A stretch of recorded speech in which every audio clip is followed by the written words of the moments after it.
It's a real pleasure to talk to you. I love this democratizing interest you have. And my whole interest is how do we democratize medicine, which has been one of the most resistant institutions to the democratizing forces in the world. It's happening, but it's not easily.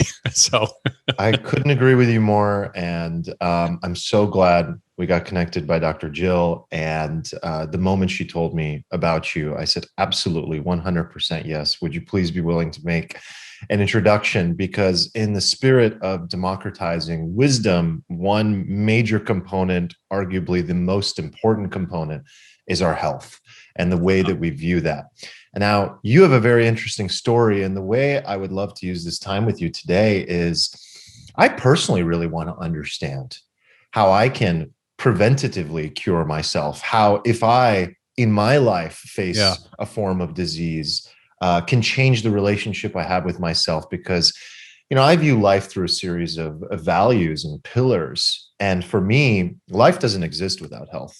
Yeah. And I think everybody should feel that way. I mean, it needs to come before relationships. It needs to absolutely come before work. I mean, you literally do not have existence without this relationship that is healthy with your health. And your work ultimately is about life and death and our place in it. And I find that very fascinating. And before we started recording, I called it, you have this trifecta, physician, psychiatrist, theologian. What an amazing combination, especially as someone who is a skeptic of religion and science. Yeah. Looking back, are you happy that you were such a nonconformist and you decided to change your life and go in this direction?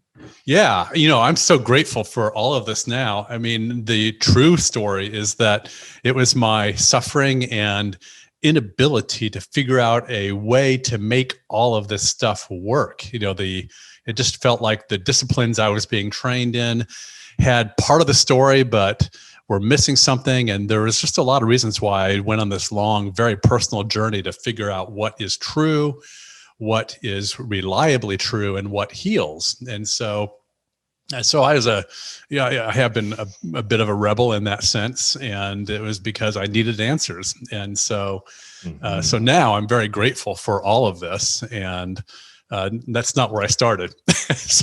Yeah, I am curious though, what did that journey look like? Because I think so many of us are on that journey, and it's a lifelong journey, of course, this journey of truth, self-discovery, what is most meaningful.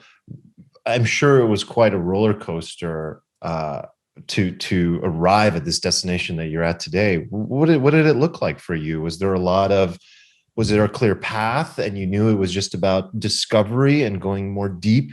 Or was there a lot of second guessing and uncertainty?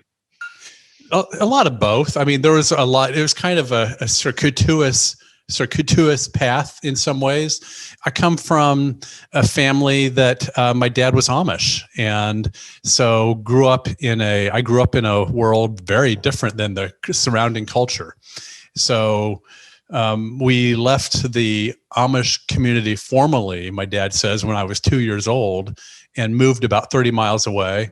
My parents left outwardly, but not so much inwardly. And so I grew up in a situation where I was going to public school during the day and being taught about, I was in science and studying math and all that. But at home, the world was very constricted and conservative and believed that the Bible is all you need to know for your education. And that was confusing. And, TV was suspect. Radio was suspect. Most of our clothes were homemade. So one of the good things is a lot of our food was, we had stone ground wheat flour instead of the processed. And so there's some really very positive things about it. But my life was really mostly consumed by the farm and by a very conservative and rather restricted way of living in the world.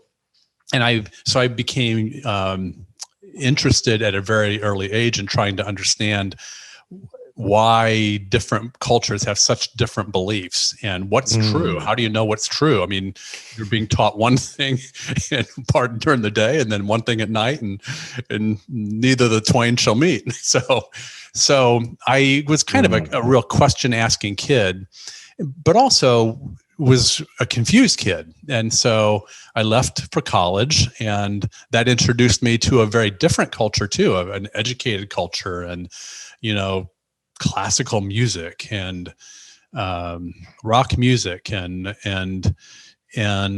history and philosophy. And so long and short of it is, especially after the death of my fiance and the death of my grandfather on the same day, my world kind of ended. I had a lot of questions, and was trying to, that was really the beginning of separating from the beliefs that I had been raised with. And I began looking for something more authentic that could actually provide answers for me as an individual. And so that's what contributed to me then showing up on the campus of Princeton Seminary and saying I wanted to study theology and philosophy of science and Kierkegaard for a year. Ended up having a wonderful mentor, stayed for 3 years and got the Master of Divinity in theology and philosophy of science, and went real deep into how do you connect these different parts of ourselves, these different disciplines of theology and psychology and science, and what's a philosophy of science that connects these different disciplines in a way that they're coherent and where each discipline is allowed to stand on its own terms. And that was really a massively important preparation for then going to medical school and then studying psychiatry after that, and then thinking about these different aspects of our being and how they naturally cohere and live life. We send everybody to an expert. We send a person with a medical problem to the physician, a person with a psychological problem to a psychotherapist, and a person with a spiritual problem to the priest, rabbi, minister, or imam. But as we live our lives, these different dimensions really cohere very naturally, and there's ways we can understand them correctly that take our lives to the next level. If you just listen to the experts, you might take a medicine, you might talk about psychological things, but most of our experts and most of us ourselves don't step back and look at the big picture about how all this stuff works together. And man, you can take things to an entirely different level when we begin doing that. And so long and short of it, I began studying with people with remarkable recoveries, and these are the ultimate achievers of health and well-being. These are the ones. So everybody, the listeners of this show, the watchers of the show right now know that I am on cloud nine. This is all I care about. This is all I talk about.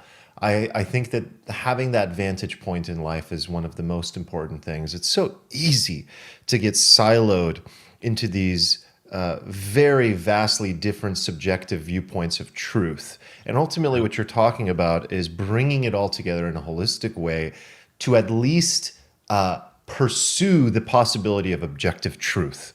Yes. What is that? Yeah. What does it look like? Because you are somebody who has actually put the time in, put the energy in, gotten the education, who values science, because there are so many people that will go, no. It's all about metaphysics, and they shun the Western world of science. And then the Western science world says, you guys are absolute nut jobs over here, and you're just talking witchcraft and wizardry. And then you've got the middle, you've got the psychoanalysts, you've got the psychiatrists, you've got the people that believe that the world is viewed through a plane beyond the self, perhaps. And when you really look at the universe and you see that most of it is made up of dark matter and dark energy, and that we are ultimately studying empirically a fraction of what is possible, it should leave us in awe and more open-minded to be willing to explore some of the phenomenon that we individually and collectively experience. So I am so with you. And where should we be sitting to appropriately view life itself? And what does that look like? How do these all tie together, in your opinion? Yeah, boy, that's a great question. And there's a lot to that, I think, because, we're talking about what is objectively true underneath all of this. What is it that's objectively true? And that's a big question, because Newtonian science, built on the work that Descartes did, of course, which split body from mind and placed this massive chasm between these two parts of our being. So, the Enlightenment was a real step forward. I believe in the rational mind, and in the evolution of humanity, the capacity to think rationally and through the lens of Newtonian Cartesian science is a massive step forward for us as a human race. But, there's different ways we can talk about it, but quantum physics has been around now for 80 years. And you talk about throwing a wrench in the gears of what's objective science or objective reality. Basically, I think that physicists are trained the way doctors are, in the sense that when I was in medical school, I had some questions. I'd been to seminary, and that's where you ask these massive questions about life and death and all these things. And then you get to med school, and they say, the professor said, "Oh, don't ask these questions, just sit down and memorize the material." And in a sense, that was a good answer, because there's a lot of material you have to memorize on the way to being a physician. But you still should be able to ask these big questions about what it means to be human. What does it mean to heal? What helps people heal? Because the model I was socialized into as a physician is, well, we make a diagnosis and you start a medication, and that's as far as it goes. So in retrospect, after watching these people who have medical evidence for these remarkable recoveries who I study, I now believe that I was socialized as a physician into basically, well, if a red light goes off on the dash of your car, a warning light, well, just clip the wire, and that's good enough. Well, you're not going to do that to your car, right? Your car's going to have trouble if you just clip the warning light wire and don't pay attention to what there's a warning signal here. And so, these people who I study, they actually said, wow, I've got these symptoms, something's going on. Maybe there's a message that something's out of whack in my life. And so, but back to physicists, I think physicists are taught something similar in graduate school. And I've talked to some of my physicist friends about this, and this is what they've told me, that they also are taught to not ask the big questions, just apply the math. Because quantum physics has been around for 80 years, and it really raises questions about our traditional assumptions about what's objectively true, and says, well, physical reality isn't quite what we think it is. And physical reality doesn't even exist in the way we think it does. And so it turns out that the world is really massively different than we think. The table that our computers are on here looks and feels real. Our bodies look and feel real because there's a few very tiny particles spread at massive distance from each other and are vibrating in a constant resonance of energy with each other. And so our tables and bodies look and feel real. But the truth is, our ideas and experiences of the world are massively important. And it's not like the physical world exists in quite the way we think. And so there's big issues with that. But physicists, understandably, that raises massive questions. You go into physics to study objective reality, physical reality, and then you're told it doesn't really exist the way you think it does. That's a bit destabilizing. But it's also good advice to, well, just do the math. And I think what's happening is, as these physicists and engineers apply the math to these big questions, Silicon Valley is basically creating this whole digital world that's reconfiguring our understanding of mind and body and the relationship between individuals and community, and what does it mean that health is social. I think all these questions are being kind of subconsciously modified for us as humanity, as we slowly inch in the direction of a massive change of worldview that's very different from the Newtonian Cartesian world that we kind of assume right now. So this math, applying the math, is helping digital reality change medicine in a way that's been long overdue, and is slowly modifying the way we think about ourselves and the world and each other in a way that's really exciting. But it also raises a lot of big questions that we don't know how to answer right now, if that makes sense. Yeah, absolutely. And that's such an interesting perspective on why we fundamentally, in the realm of medicine, physics, science as a whole, need to just do the math and learn to memorize these incredibly complex data, information, topics, because that's what it comes down to. But I've often felt that where a scientist lands ultimately is with those questions of philosophy, theology, existence. And unfortunately, it does not appear that there is an endpoint there, that we eventually have to introduce, that every great scientist eventually has to ask some deeper philosophical question. I mean, Einstein was a great example of this. And so I think it's awesome when a person can be open-minded enough to allow themselves to step out of their field and know that perhaps there is no endpoint there, and that there are bigger, more important questions to sit and ponder. And perhaps there is no ultimate answer in any of these realms. And it leads me to an interesting thought often.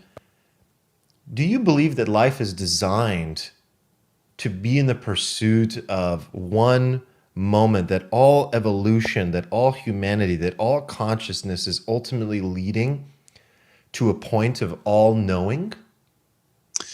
Or that the pursuit is infinite and that's the point? That's a great question, and I don't know that it's either or.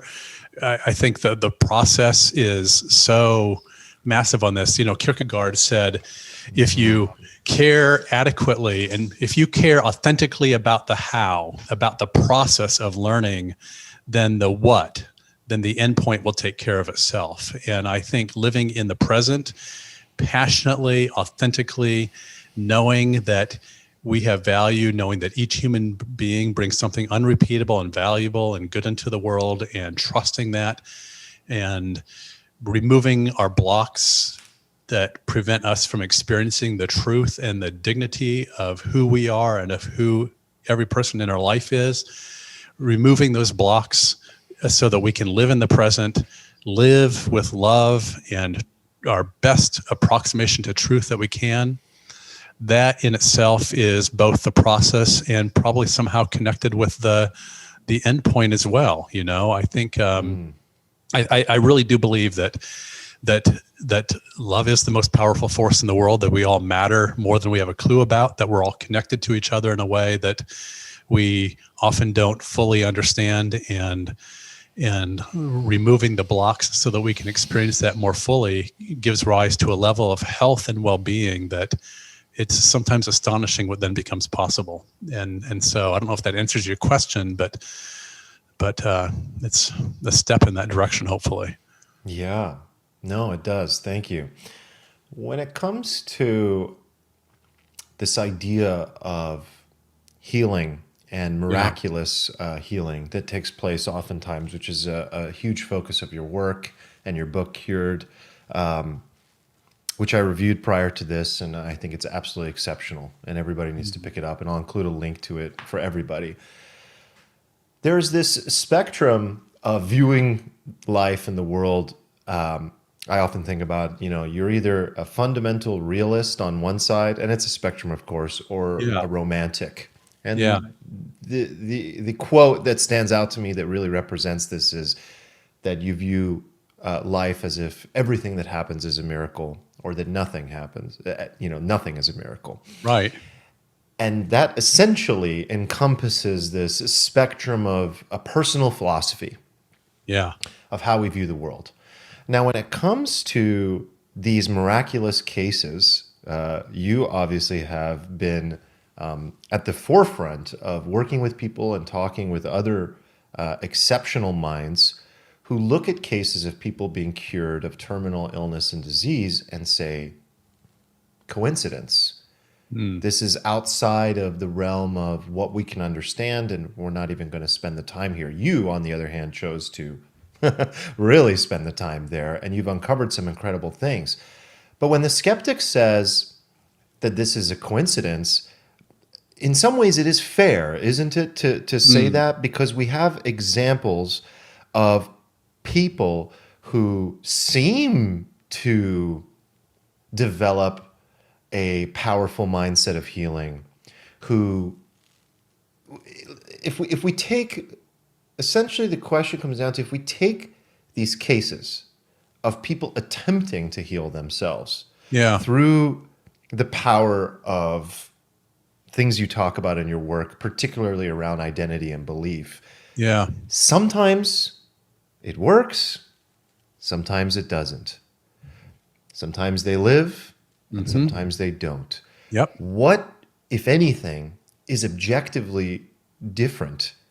And how can we, on a nuts and bolts level, understand that so that we can pull that into our lives Yes. today? Yeah.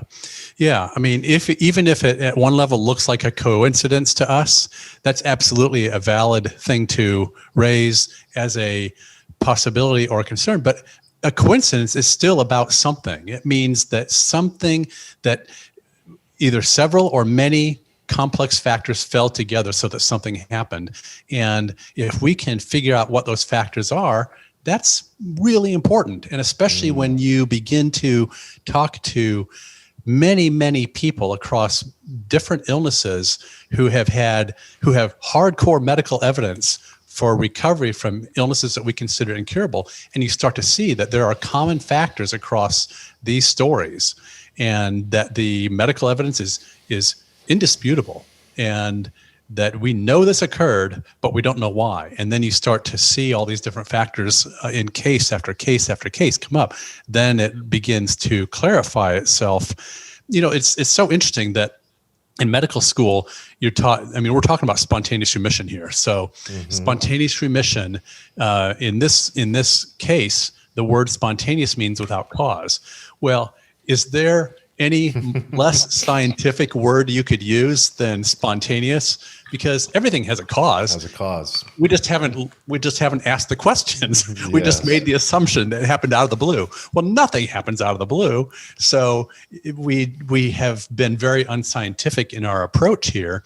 If you're on the science side, you call these events spontaneous remission, and you're taught that these are flukes with no medical or scientific value. If you're on the spiritual or religious side, you call this a miracle or spiritual healing. But these are just black boxes of terms that we've never used science to unpack. And it turns out nothing is spontaneous. Everything has a cause. We just need to ask the question scientifically and dig into this. And then you start to see there's factors and that are very common across many of these stories. What do you think is the cause, and what are some of the common factors between these cases?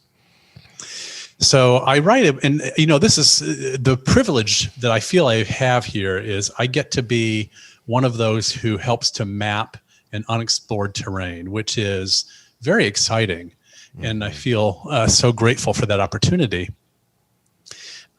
But I also use that as a caveat as well, because if you're one of the first explorers who's going out to map this, kind of like an anthropologist, then there's a lot of work to be done yet. And I don't pretend to have the final word on truth here. I think that this is a massive arena that there is no good science hardly at all historically. And so I and a few others are beginning to map this, and we do see common factors together that we're seeing, but there's a lot of work to be done. So I want to have That's a very fair caveat. It's literally akin to even after mapping this out completely, one day a discovery could be made that is the equivalent of a quantum realm within the realm of what you're talking about, that just expands the entire thing and flips it on its head. So I think that's right. a very, very fair caveat. And actually, though, more importantly, is wow, the courage that requires to do what you're doing, and to share. And it's extremely valuable and life-changing for people. So thank you. Yeah. Yeah, I think we just got to have proper humility here because there's a lot to learn here. So, so I think my effort to map this has been, and there's some others that we can talk about who are mapping this as well. My take was that I put all of this under 4 pillars of health and well-being.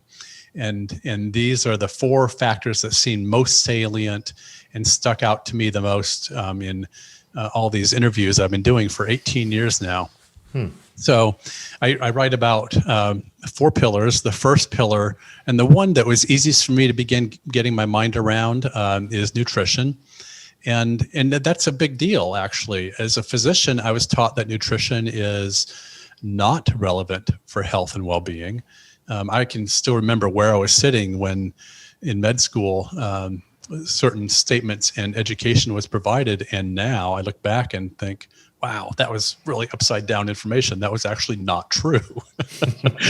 We were taught in med school that there's not a problem of malnutrition at all in the United States or in Western countries. The problem is actually overnutrition. And people have too much nutrition, and that's why we have obesity. Well, that's actually completely upside down and wrong-minded.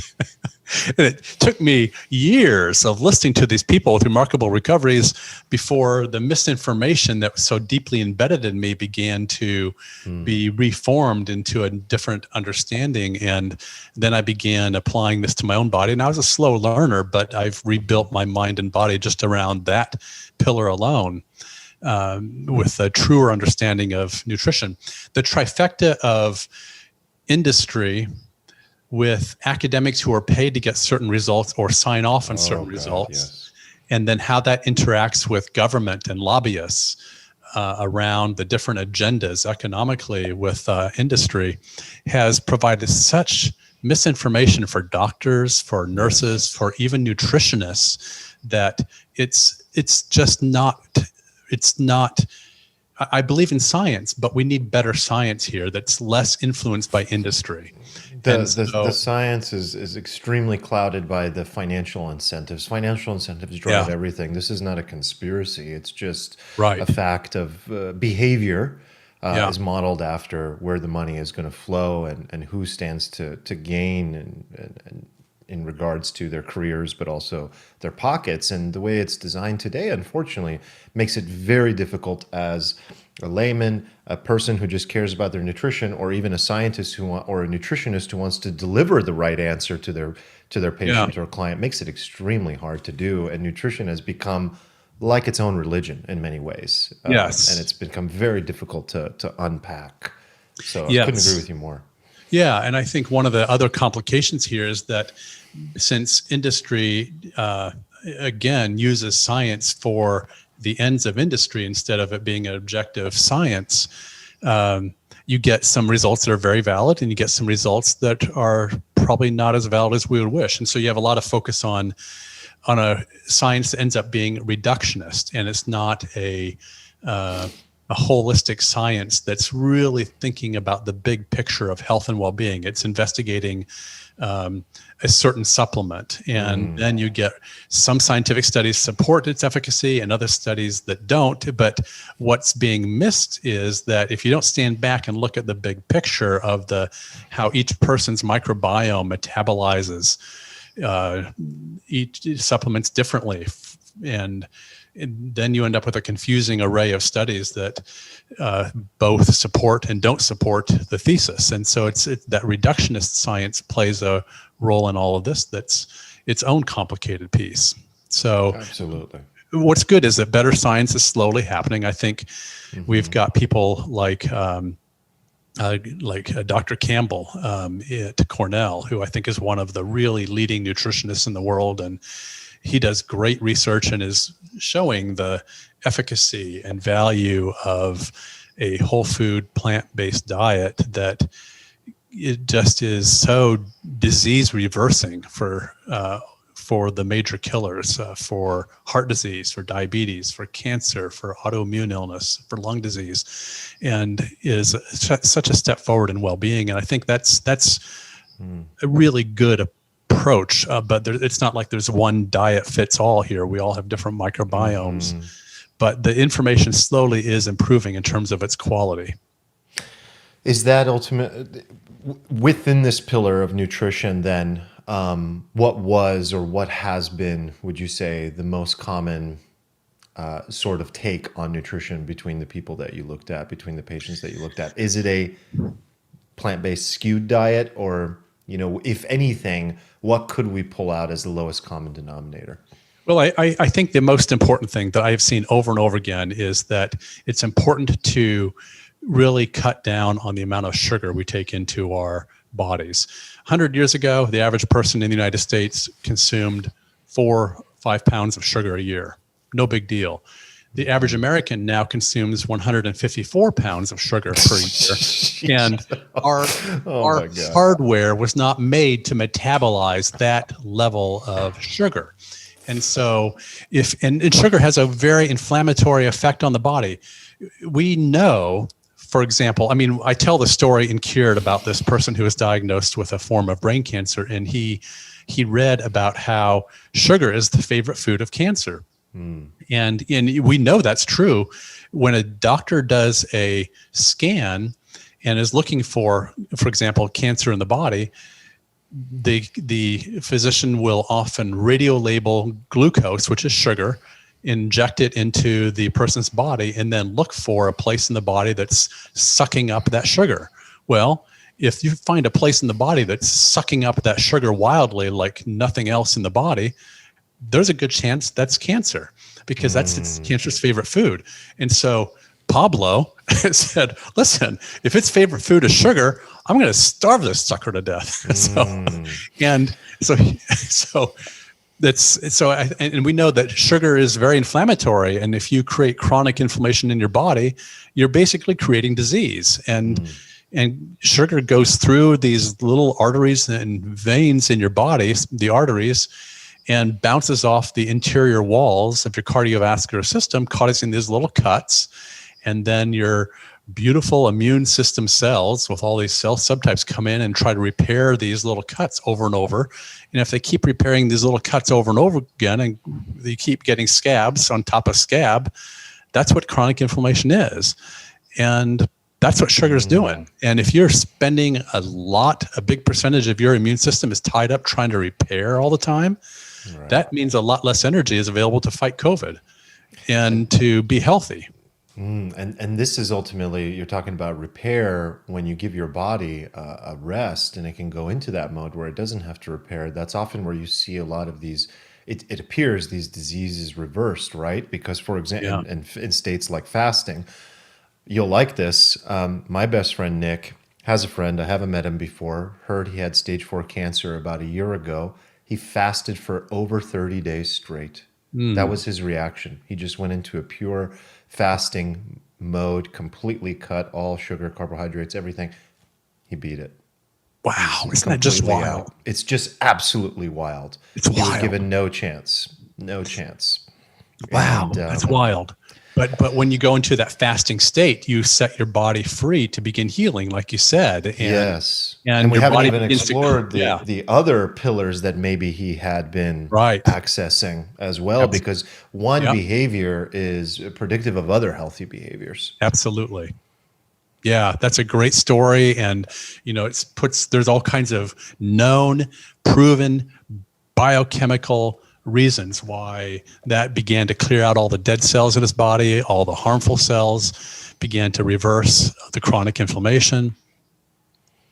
Yeah, that's incredible that the human body can even begin to do that. So we know that, let's just say we can agree objectively that we have increased the amount of sugar that we take in as individuals, that nutrition does actually play a part in our overall health, whereas I think, as you said, in Western medicine, what we are taught in general is that this is not a factor. So we know that now. What are some of the other pillars and what are some of the other commonalities, if you don't mind breaking those down? Because I'm super curious, and I also personally, like I said, want to walk away with a sense of how to position myself, my behaviors, and my identity in a way that that is in the best position possible for prevention and longevity of Yes. disease. Yeah, certainly. And so the second pillar that I write about is very related to what we're talking about here. It's about how to heal the immune system. That's very relevant at a lot of levels, and especially during a time of COVID, when we are placing the entire burden of our response to COVID on the three pillars or the three tools of masking, social distancing, and quarantines. And that's all good and fine, but there's all these other tools available to us that we don't use that could make this so much easier. And so healing the immune system is a big deal. I think we historically, especially for the last 80 years or so, have tended to take the approach in medicine of suppressing the immune system instead of firing it up. And the truth is, we all have these amazing, the immune system is it's got all these brilliant cell subtypes that are just like the special forces of all kinds of skills they're just brilliant. And, you got all these white cell subtypes that some eat the pathogen, whether it's a bacteria or a virus, that you've got others that go in and find the pathogen and locate it, and they label it so that the other cells know this is the one we take out. And if they're working correctly, they know to label the pathogen, virus, or bacteria, and make sure they're not labeling the body. They know how to distinguish the body from the pathogen. I mean, that's a very complicated thing. and what we know is that that you got to have a fully functional immune system to make sure you're just even distinguishing the body from the pathogen correctly, because there's a lot to all that. And we know on the basis of research that if you are very stressed and are constantly bathing those beautiful immune cells with the stress hormones of cortisol or epinephrine or norepinephrine or adrenaline, that those cells begin to misfire and make mistakes if they're constantly drenched in those stress hormones. And that's when they start to make mistakes between attacking the body versus attacking the pathogen, the virus or the bacteria. And that's what autoimmune disease is. Autoimmune means self-attacking. The body's attacking itself. And autoimmune disease is on the rise exponentially right now. And that's because of the way we treat our immune systems. So that's one big piece of this. And so the other piece of this is doctors are trained in organs. And so if you are interested in the heart, you become a cardiologist and you study the heart. If you are interested in the gastrointestinal system, you become a gastroenterologist and study that. If you are interested in the brain, you become a psychiatrist or a neurologist, et cetera. And so studying these parts, these pieces of the human being, instead of also standing back and seeing the whole picture, has prevented us from understanding that, a person doesn't really have heart disease. They don't really have a gastrointestinal problem. They don't have cancer. They don't have an autoimmune disease. They don't have diabetes. What we really have when a person's ill is chronic inflammation that is filling the body. And so it's a malfunctioning immune system that creates chronic inflammation throughout your entire body. And then it's just a matter of which organ falls apart first. And then other ones fall apart shortly afterwards. So it's not a heart problem. It's not a diabetes problem. It's not a cancer problem. It's not an autoimmune problem. It's chronic inflammation. And so that's such a different picture when you stand back and see, I need to reverse this chronic inflammation in my body. And doctors need to now, because the research has been increasingly clear, stacks of research now for 30 years, that the problem is chronic inflammation. So it's a very different thing to take a cholesterol medication or a blood pressure medication or insulin. That's very different from working at a more causation level and reversing the chronic inflammation. And so that's where you're starting to pay attention to a deeper level, and reversing chronic inflammation is really different than simply taking a blood pressure medicine or taking insulin, which causes your body to gain weight, and then your blood sugar goes up higher and you need more insulin, and then you gain more weight. I mean, so it's a very different way of thinking about all of this, but it's closer to actually treating the cause of things. Wow, I love this stuff. One of the things that I think has transformed in the individual's approach to their health is that, for a long time, and very rightly so, we rely on experts to take care of us, to solve our problems. And one of the things in previous generations was that the level of access of information wasn't available for an individual Right. to acquire what, say, a cardiologist had acquired over years of education, formal education. Right. And so there was this, rightly so, superior level of knowledge and expertise that this person had.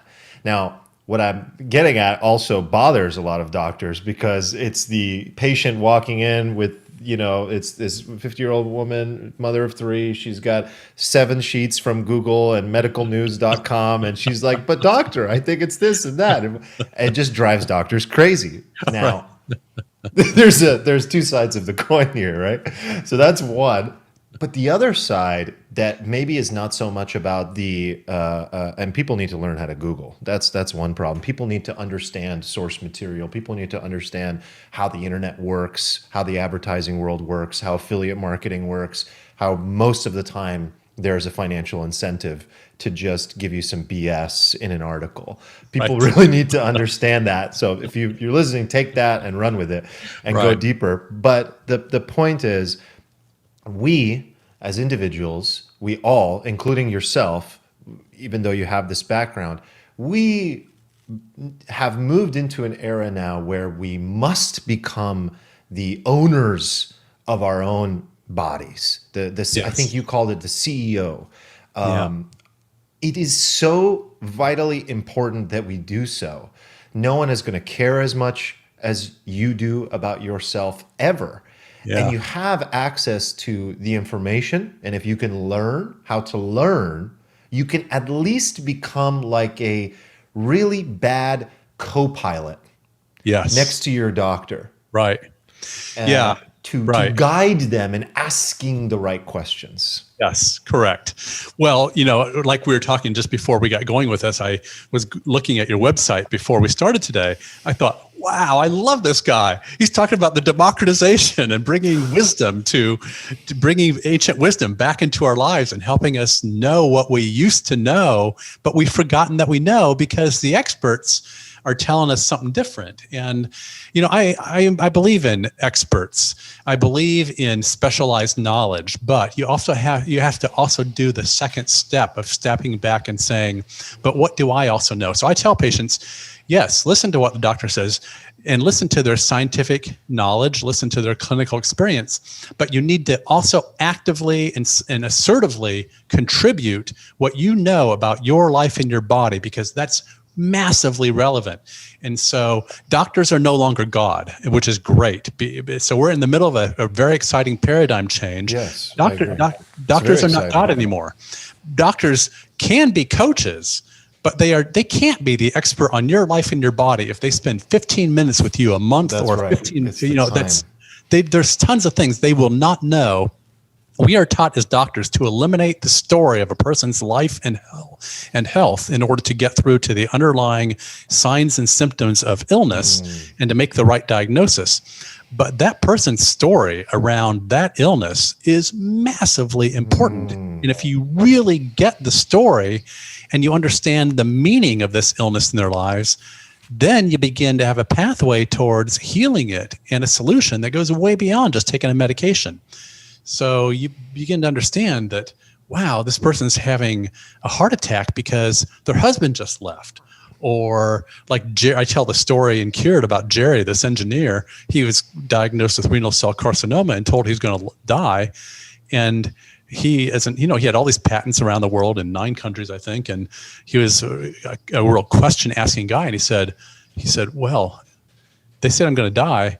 He said, if they're in charge of my health, and I'm not in charge of my health, then maybe I better get in charge of my health because I might not be happy with the decisions that somebody's making about my life. So he got in charge, and then he healed, and he began to figure out what it meant to get out of fight or flight and into a more healing state, and had these amazing experiences. Then he put together some technology to help people heal, and and he couldn't get doctors to listen to him, even though I mean, he's just a real ornery guy, a Texan. I mean, he played Jim Bowie in the Alamo every year, and he told me in age 86, I think he was, there was a wild boar out in the yard, and he went out with a pistol and made sure that he won over the wild boar. He was just a Texan, and he kind of went after his deathly illness in the same way, and lots of people are benefiting from that. So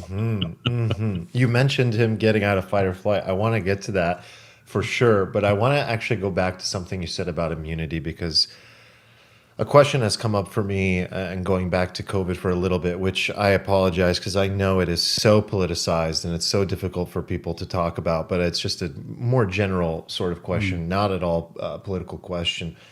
Why did we not come out and educate and teach people how to improve their immune system? Yeah. That seemed to me like the most logical, long-term, sustainable, self-empowering answer that would reduce costs. Like, everything about it just seems to make sense to me. Yeah, and you're absolutely right. Your intuition is spot on. We have 80 years of really suppressing the immune system, and so we treat cancer with immune suppressants historically. When a person has a fever, we give them Tylenol, we give them antipyretics to bring down the fever, and yet the fever is there to fire up the immune system and get these cells working faster and to get them to the site of infection. And so we've had, I think, a misunderstanding, and that has a long history around that. Things are starting to change. I tell the story in Cured that was actually a case of spontaneous remission that got this bright young scientist, Dr. Rosenberg, involved in trying to figure out the field that then became the field of stimulating the immune system instead of suppressing it. And so that's beginning to really take off now. But he was a young doctor, and he saw this person in the emergency room who turns out he was evaluating him and for, I think, liver problem because of his alcoholism. And the guy said to him, 20 years ago, I had gastric cancer. I had stomach cancer. And they said I was going to die. And Dr. Rosenberg said, that's not possible, because stomach cancer is not something you recover from. You would have died. And then he went back and looked at the records, and the guy had a careful, thoughtful, proven diagnosis of gastric cancer. And yet 20 years, and it was metastatic at the time, and 20 years later, this guy's fine. So he does surgery on the guy. The guy needed some stuff done with his liver, I think, or with his bowels. And he looked at the liver while he had the guy opened up, and boy, the liver didn't have metastatic cancer in the way that it was described in the pathology reports. And that got him thinking, what got this guy better? It's probably not the type of alcohol he was drinking. So what got him better? And that began his journey of starting to figure out how to stimulate the immune system and help it do its job better rather than suppressing it. And we need a lot more of that way of thinking, where we fire up the immune system and we study the factors that fire up the immune system rather than suppress it. And still, the response to COVID has been to not, you can't get a national discussion yet about what fires up the immune system and why are we not using this as an opportunity to get more nutrition in our lives and to change our relationship with stress, and we still have a ways to go before we get there. I think COVID helped us move in that direction for some people, but not for everybody. And we still don't have a national discussion going, and we don't have our physician leaders doing that, talking that way yet, but that's what we need. That's what we need, and I think this discussion and you are helping us get there. That's all it comes down to. It's just one by one.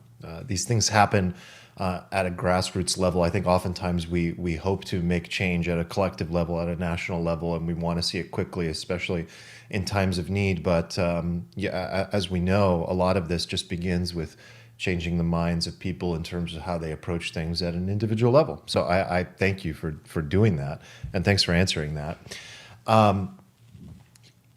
Going forward again now to this idea of a person in a mode of stress, high stress life. I in particular, I'm wired for action, baby. I'm like CEO, always moving, always doing things, always taking on more. I don't even know how many projects and businesses I have. It's too much, but I love it. And I've often sat and I've been at that crossroad and I've asked myself, because I love to travel and I love to see the world and connect with people. Wow. I'm like, I could just do that. Like, I could just, I don't need that much money to go and do that and get the pina colada and hang out and talk to locals and be a barista.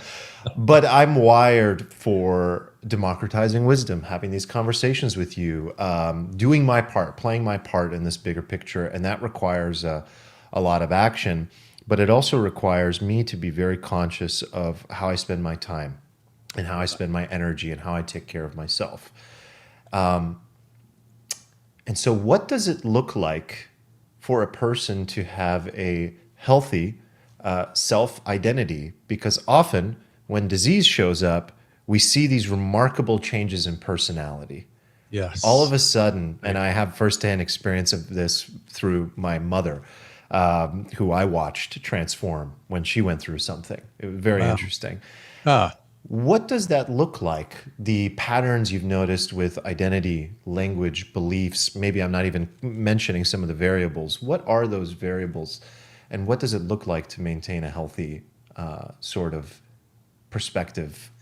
Yeah, I mean, that was the area that is most captivating for me personally in terms of coming to understand these stories, these people with such indisputable evidence.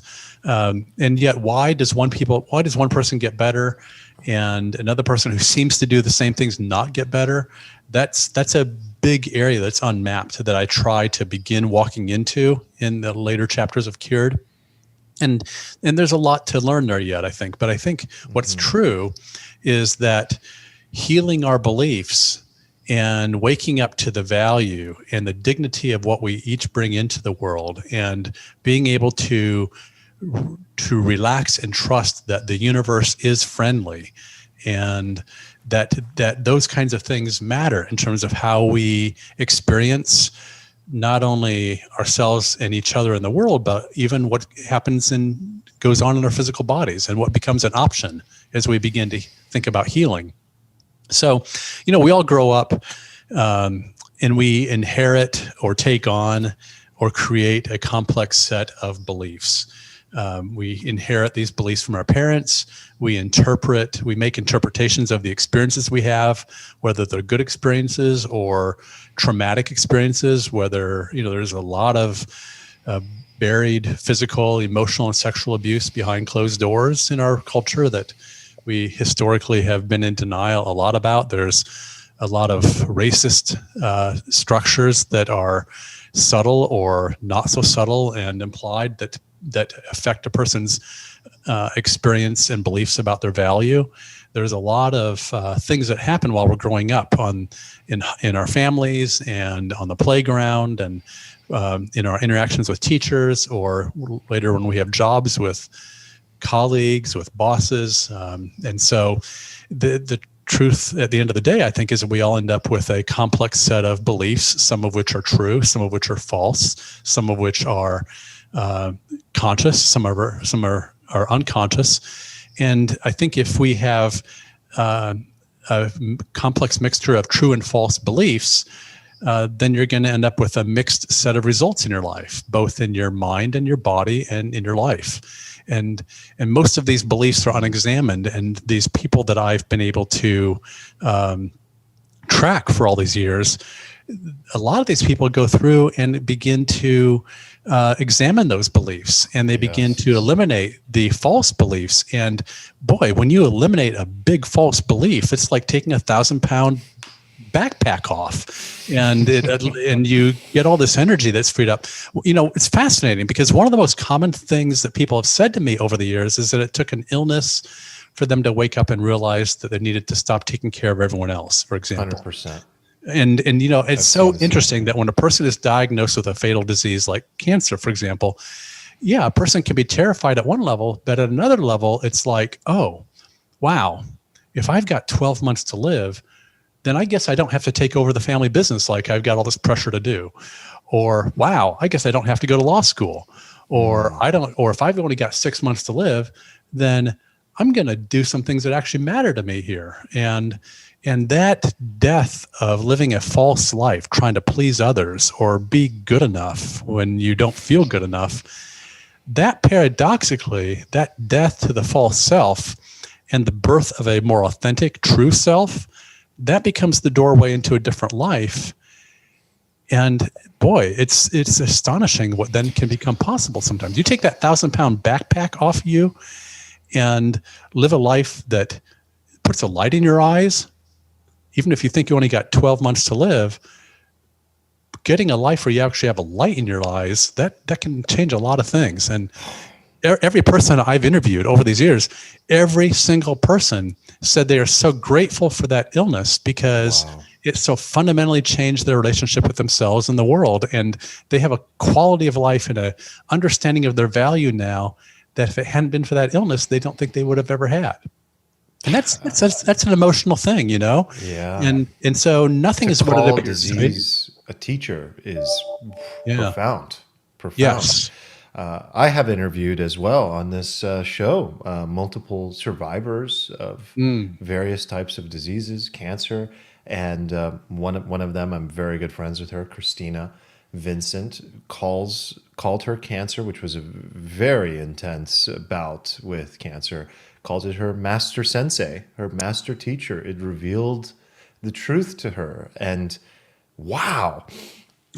And not Christina, but I know certain people who, let's just say in a very binary way, felt like a victim in life. Yes. And that victim mentality, which I'm sure you've noticed, is one of responsibility, that I didn't choose. Yes. I have to be somebody for other people. It never works out for me. I've got all this stuff, stuff loaded on. And then all of a sudden, when maybe they're told they have however many months to live, or maybe not even, maybe they were just told you're just not healthy and you're not doing good. Right. It takes sometimes a very subtle piece of news, suddenly wake up and they're light, they're free, they're dancing, they're joyous, they're present, they're tuned in.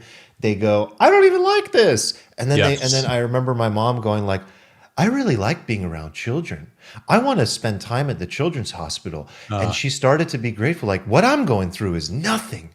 Can you imagine having cancer as a child, Arman? And I was like, no, Mom, I can't. I can't. And she was like, but I feel what they feel now. I have empathy now. And then all of a sudden she's becoming this extremely empathetic, tuned in person. And it's just transformational.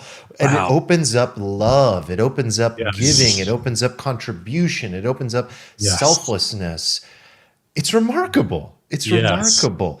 Yeah. I have a question though, and please feel free to address any of that. But the question is, how can we do that before that piece of news arrives?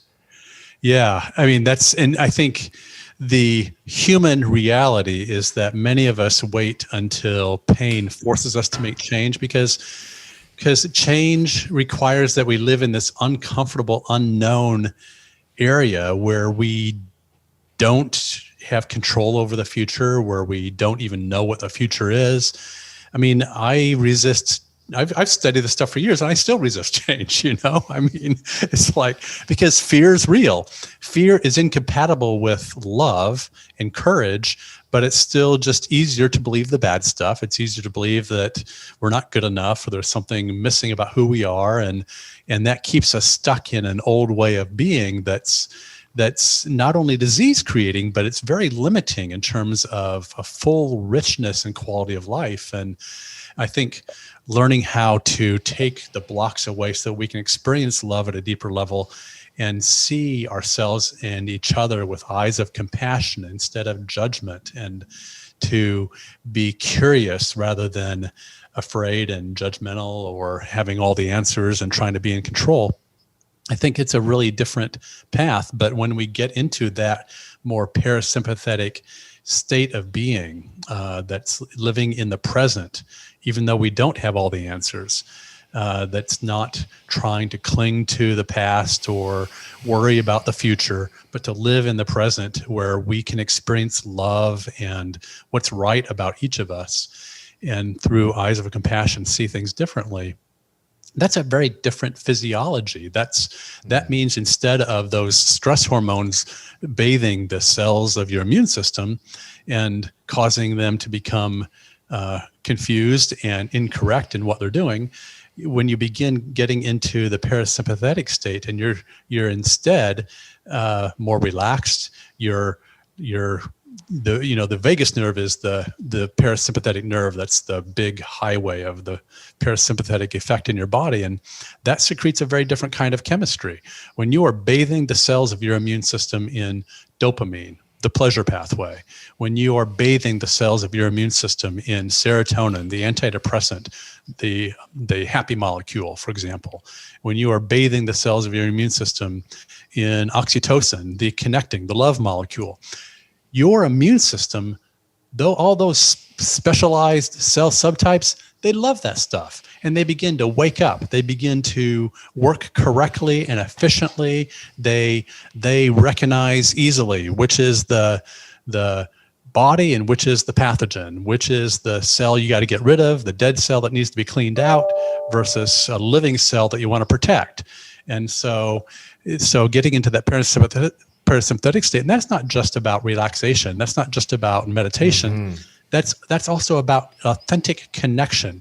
When we smile, when our eyes light up and sparkle because we make authentic connection with the person we're passing on the street or the person who's getting us coffee at Starbucks, when we make authentic eye contact, authentic heart open connection, it's our vagus nerve that curves our lips into a smile, that squints our eyes and puts a light in the eyes and moves the muscles around the eye. That's the vagus nerve doing that. And it's just a really radically different chemistry in the body that you're creating. And it's an either or thing. It's not like you can't be partially pregnant.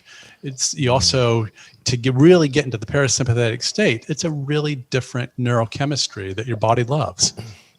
And now I'm not saying all stress is bad. I really take issue with all these writings that say stress is bad. I don't agree with that. I think that we all need stress in our lives to grow and learn. Running a marathon can be absolutely that stressful. I'm a runner. I run regularly. That's stressful on my muscles.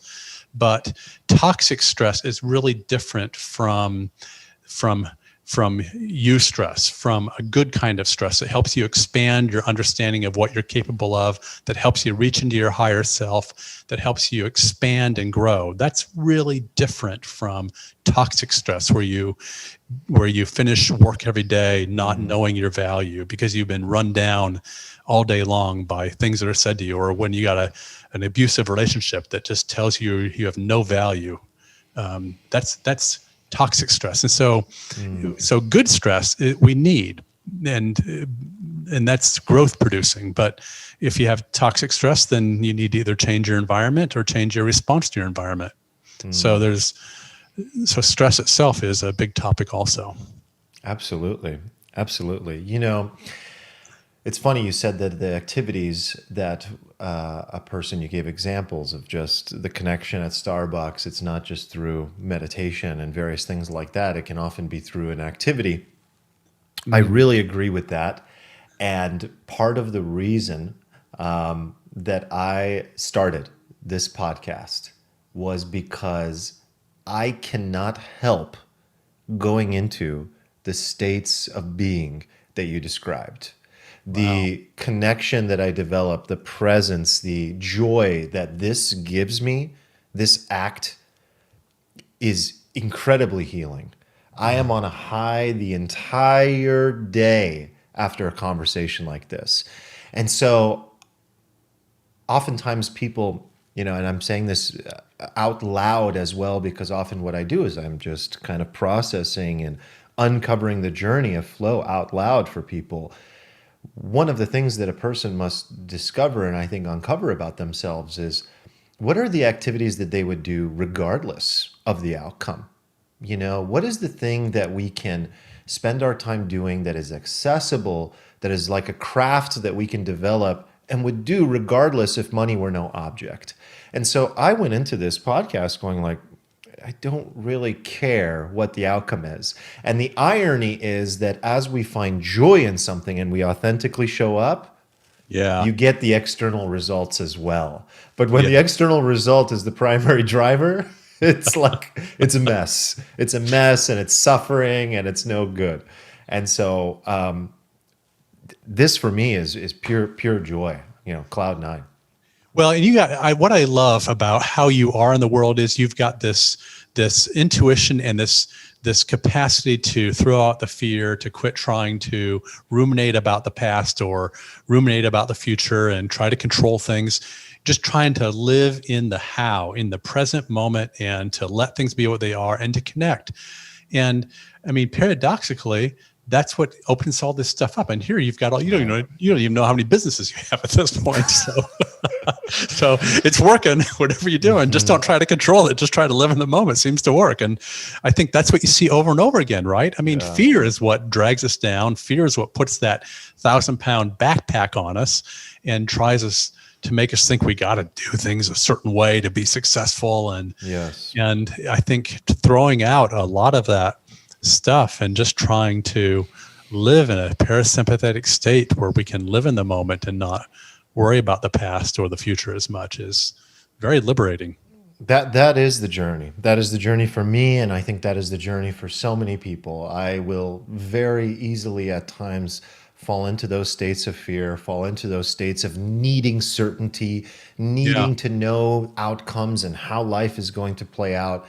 But it takes sort of changing the environment, changing the wallpaper, resetting myself, creating some novelty, finding flow in a conversation, in writing something, whatever it might be, to sort of snap myself out of that. And that is really the journey. It's this tug of war. It's this dance between these states, right? And what I wanted to say to something you mentioned earlier about you are venturing, especially toward the end of your book, you are venturing into very uncharted territory. And as I said, I think that takes an incredible amount of courage.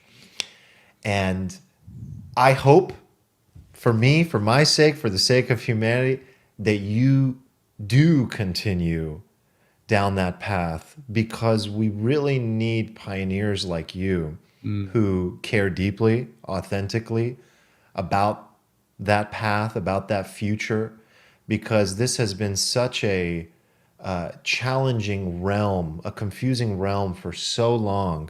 And I, for one, see tremendous progress. I think I choose to see, to be an optimist. I think you have to be willing to step into uncharted territory. It doesn't exist. If you want to build a positive future, it doesn't exist. But there's plenty of examples of shitty things in the past that we can point to and say, it's just cyclical. It's just going to play out like that. We're going to end up in a dystopian society anyway. Like, what's the point? So I, for one, truly feel grateful to know somebody like you now and to watch what you are developing. What do you think is the next area of this that you are excited about and want to spend your time learning more about and sharing? Well, and I so appreciate what you're doing also. I think we all have a piece to do in this. Every person brings something so important into this whole movement towards democratization. And I do have so much optimism. I think there's risks going forward, but I feel so optimistic. I do believe that, like I said, we all matter. Every person brings something unrepeatable and valuable into the world. And if you build your foundation on that, then you have a foundation to change your life. And I think the universe is friendly. And I think that this is an exciting time, that lots of things are changing as we are in the early stages of an internet era. And so right now, one can get rewarded and monetize the most extreme falsified views. I mean, polarization by definition is a partial falsification. And so we have all these polarized views, which I think just shows that we're in an early stage of understanding the internet era, and we need to do this differently. So we begin, because it turns out that we all agree on more then we disagree on. I come from a very conservative world. I'm very close to my brother. He's a truck driver in Ohio, and talk about two worldviews that are different. I mean, but underneath it all, we're very close. But we have really different political views because we've been listening to a different version of the news for over 20 years now. Yeah. And that news is partially falsified on both sides. And I saw some research that said that the more time you spend educating yourself with the media and on the internet, the less you understand the other side, because it's so much on both sides. There's a lot of partial truths that are polarized and therefore partially falsified. And so we're in the early stages of the internet era, and I think we need to build our algorithms around what we agree on, and all this stuff begins to change. They've been experimenting with that in Taiwan, which we could go into with massive, it's a reinvention of democracy for the internet age, and they're having a really different experience for all kinds of reasons as they begin to heal democracy at a whole new level. But anyway, so is that getting at some of what you're addressing here, or raising as a question? I think there's a lot to be optimistic about. There are absolutely dangers, but I think there's a movement that's beginning to take off here, where as the internet era opens up all this knowledge to each of us, yes, there's a lot of falsified, incorrect material on the internet, but overall, there's still the chance to become the CEO of your own destiny and of your own health and well-being. And that begins to put the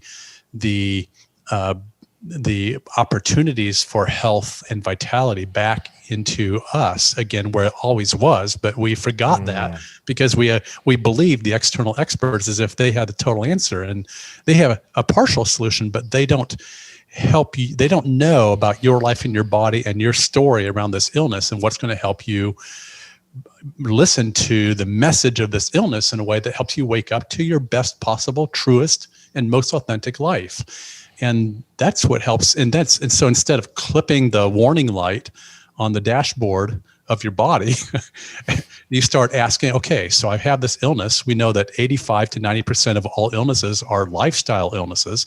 So something about lifestyle got me into this mess.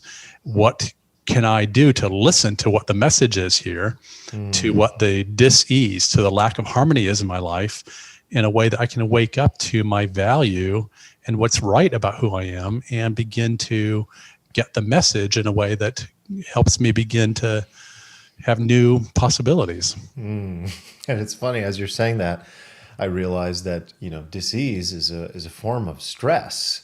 And the stress is what actually becomes the catalyst to the behavior change, ironically enough. And so to your earlier point, there is great value in stress. It's just a matter of psychological stress, toxic stress that we need to be very wary of. You said it comes back to the individual, and you were talking about the new age of the internet, and it is an incredible new epoch that we've entered, especially with things like blockchain and so on, new potential financial systems that stand to be created, and the ways in which we develop ideas and the proliferation of those ideas is going to change. It's going to be very interesting. Net, I think that if we maintain the idea that it all comes down to me and I am responsible for how this plays out for me, net, I think we'll be okay. But there are tremendous dangers and risks, as you said, because I think that the question that's currently being asked is one that's very akin to the question around the health issue. We, for so long, have looked to others. And what we have found when it comes to information, now this is my personal opinion, it's become very politicized. That's fine. I don't look at things through the realm of I can go one way on one thing and a completely different way on another. Ultimately, I think that it's unhealthy to ask others, in particular institutions, organizations, to take care of us, to think for us, to help us determine what truth is. Yeah. Truth, and ultimately the pursuit of that and decision making, it needs to come down to the individual. There really is no other sustainable way, because if we put the power in the hands of others, that power eventually gets to a point of corruption. And Yes. it isn't going to play out the way that we would like, whether we want the government or Facebook or somebody to help us figure out what's truth. Now, do they have a role in that? Sure, absolutely. Play the role, keep it clean, set the boundaries. But please, for the love of God, don't take away my ability to learn, to think, and especially Yes. to say what I want to say. And because there's no other Yes. way that people like you and I are ever going to be able to Yes. learn and get the democratization of these ideas out there if Yes. thoughts and ideas are controlled. That terrifies Yes. me. That Yes. terrifies me beyond belief. Yeah, yeah, I so resonate with your way of approaching this stuff. You raised so many issues with your ways of talking and thinking about this, and I so appreciate talking to you about these things. You mentioned Einstein a little while ago. He had a quote that I think captures so much. He said, at least it's attributed to him, and I think he actually said it, but that's sometimes a little bit murky whether it's attributed to him or he said it. But he said, everyone is a genius. But if you judge a fish for the way it climbs a tree, that fish is going to be miserable its entire life. And I think that's just so brilliant. We need to be free to live our truest lives, not trying to take care of everyone else, not trying to please others. We need to be true to the unique perspective that we bring into the world, trust that, build on the authentic foundation of that, and let that light shine, and not feel like it's not good enough or bad or defective in some way. We each got a light, we each got a light. We want to feel comfortable taking up space in the world. We're talking, and one thing I should probably make as a caveat, we talked about living in the present moment. And I think one thing that's important to add to that from my perspective is that it can be difficult to live in the present moment if you have a history, for example, of trauma, if you have been really through some traumatic things that make it feel unsafe to live in the moment. And your body's not going to let you do that. Your mind is not going to let you do that until you start to experience love, and you can let that love in and set up a life where you feel safe, where your self-care is adequate.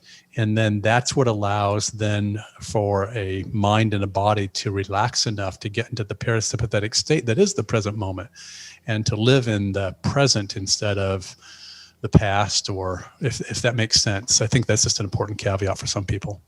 Very much so. Very much so. Because I think there are reasons why we need to uncover those things, because when we make them conscious, that's actually when a lot of that healing can begin, and maybe we have the opportunity to be present.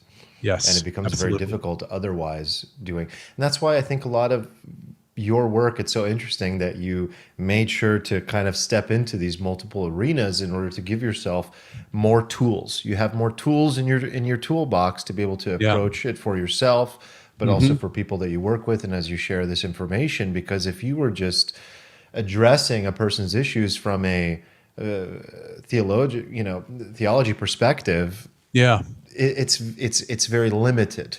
It's very limited. Yeah, well, I think we live in a hyper-specialized world, and that's one of the gifts and brilliance of Western culture, is that we are good at splitting things off into their component pieces and looking at things through a microscope or a telescope.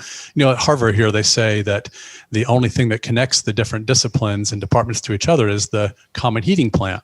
Well, that's kind of sad, right? I mean, we're not a university. We're a multiversity. We don't understand the connection. We got all these disciplinary silos. Psychologists don't talk to the sociologists, don't talk to the chemists, don't talk to the physicists. And yet all this stuff is trying to answer similar questions from a different perspective, but they're the same questions. Yes. The physicists provide the structure that then creates chemistry, and chemistry then the interactions in chemistry create biology, and biology then creates life, which creates the disciplines where we can study animals and study human beings. And so all these disciplines are so kind of encapsulated in a larger whole. And I'm so grateful that my education, driven by suffering, but it drove me to stand in these different disciplines and begin to see the way these different disciplines and these different parts of ourselves do relate to each other. And the whole is so much bigger than the sum of the parts. And it's finding ways to take what happens between the discipline that fires up the kinetic life that fuels all of this, and then takes it to the next level, because it's not just a blood pressure problem. It's not just a physical problem. It's not just a psychological problem. It's not just a spiritual problem. It's the kinetic reciprocity between all of this. It's so much bigger than the sum of the parts. And all of these stand on their own terms, and you can't reduce one to the other. I mean, it's when you start to experience the life and vitality of that, there's nothing can replace that. It sounds to me like, similar to myself, the suffering spurred a lot of curiosity. Yeah. And that curiosity has led you to these remarkable places. Dr. Jeff, this has been absolutely amazing. I really, really appreciate you, your time, and I really hope to have you back on the show. And I definitely want to keep in touch with you. Yeah. And keep along the journey and watch what unfolds next. Any final words you'd like to share in general as we wrap up? Yeah, I think the biggest thing I've taken from all of this is watching what it takes for a person to eliminate false beliefs and wake up to the unique value, the unrepeatable dignity of their life, and the way that just removes 1,000-pound backpack of invisible weight off of a person's energy.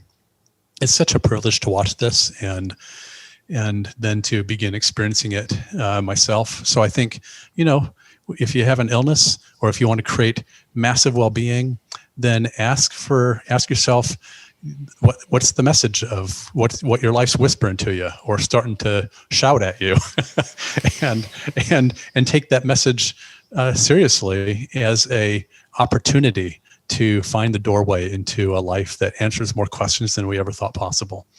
So, Arman, I love how you approach this stuff. It's truly a pleasure to speak with you, and ditto for everything you said. It's really appreciate the work that you do around this.